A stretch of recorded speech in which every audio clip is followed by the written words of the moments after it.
Jubilee Hills బైపోల్పై BRS party focus పెట్టింది. మాగంటి సునీతను గెలిపించేందుకు కసరత్తులు జరుగుతున్నాయి. ఈ క్రమంలో ఎర్రవల్లి ఫామ్ హౌస్లో కేసీఆర్, కేటీఆర్, హరీష్ రావు ముఖ్య నేతలు సమావేశమయ్యారు. బీఆర్ఎస్ నాయకులు కేసీఆర్తో భేటీ అయ్యి పార్టీ విజయం కోసం పక్కా ప్రణాళికలతో ముందుకు వెళ్లాలని సూచనలు తీస్తున్నారు. బలమైన వ్యూహాలతో ప్రచారం జరుపుతూ పార్టీ విజయాన్ని ఖాయమయ్యేలా చర్యలు తీసుకోవాలని కేసీఆర్ దిశానిర్దేశం చేసినట్టు సమాచారం.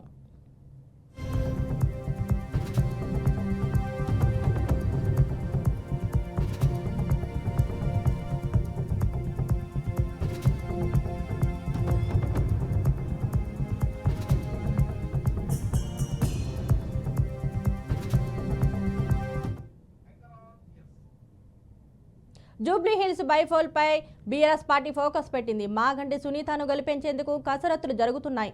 ఈ క్రమంలో ఎర్రవల్లి ఫామ్ హౌస్లో కేసీఆర్, కేటీఆర్, హరీష్ రావు ముఖ్య నేతలు సమావేశమయ్యారు. బీఆర్ఎస్ నాయకులు కేసీఆర్తో భేటీ అయ్యి పార్టీ విజయం కోసం పక్కా ప్రణాళికలతో ముందుకు వెళ్లాలని సూచనలు తీసుకున్నారు. బలమైన వ్యూహాలతో ప్రచారం జరుపుతూ పార్టీ విజయాన్ని ఖాయమయ్యేలాగా చర్యలు తీసుకోవాలని కేసీఆర్ దిశానిర్దేశం చేసినట్టు సమాచారం.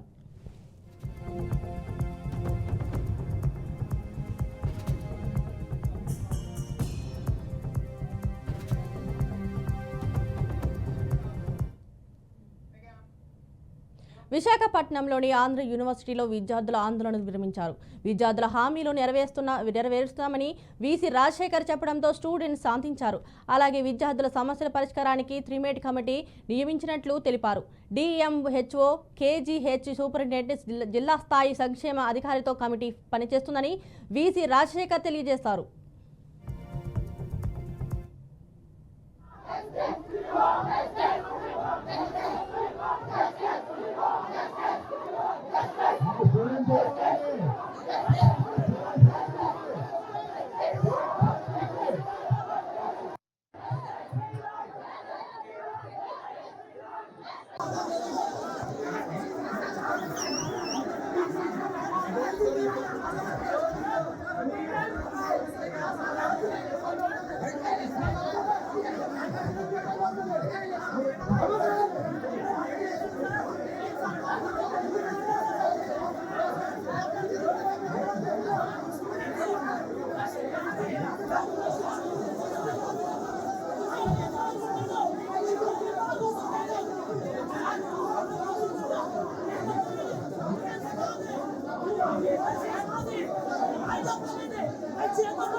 రాష్ట్ర ఉప ముఖ్యమంత్రి, జనసేన అధినేత పవన్ కళ్యాణ్ అస్వస్థతకు గురయ్యారు.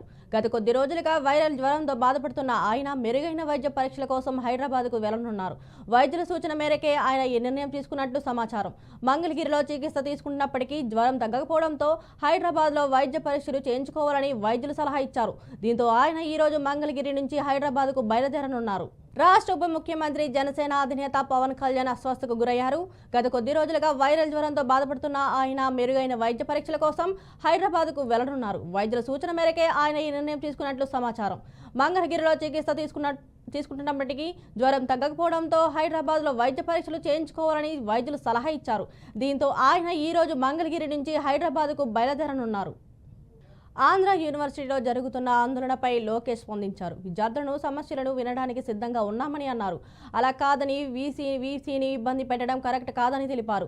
మాట వినుకుంటే కఠిన చర్యలు తీసుకుంటామని హెచ్చరించారు. అలాగే కొందరు ఉద్దేశపూర్వకంగా క్లాసులు జరగకుండా అడ్డుకోవడం సరికాదని హితవు చెప్పారు. విద్యాలయాల్లో రాజకీయ జోక్యం ఉండకూడదని లోకేష్ తేల్చి చెప్పారు. ఒక పక్కనేమో పారదర్శకంగా విశ్వవిద్యాలయాలు నడిపించాల లక్ష్యంతో కూటమి ప్రభుత్వం, ప్రజాప్రభుత్వం ఉంది అధ్యక్ష. నిన్న ఏయులో ఒక విద్యార్థి ఫిట్స్ వచ్చి చనిపోయాడు అధ్యక్ష. మనం కాపాడుకోలేకపోయాం. అంబులెన్స్ హాస్పిటల్ తీసుకెళ్ళినా ఆ పిల్లోడు మనం కాపాడలేకపోయాం. కానీ దాని వెనకాల ఏదో ఉందని కావాలని కొన్ని స్టూడెంట్ యూనియన్స్ అక్కడ పాఠాలు జరగకుండా ఇబ్బంది పెడతాం. చాలా చాలా బాధాకరం అధ్యక్ష. ప్రభుత్వం వినేదానికి సిద్ధంగా ఉంది. తప్పు జరిగితే సరిదిద్దుకునేదానికి కూడా మేము సిద్ధంగా ఉన్నాం. కానీ ఎక్కడైతే ఎలాంటి తప్పు జరగలేదో అక్కడ రాజకీయాలు చేస్తాం కరెక్ట్ కాదని నేను బలంగా నమ్ముతున్నా అధ్యక్ష.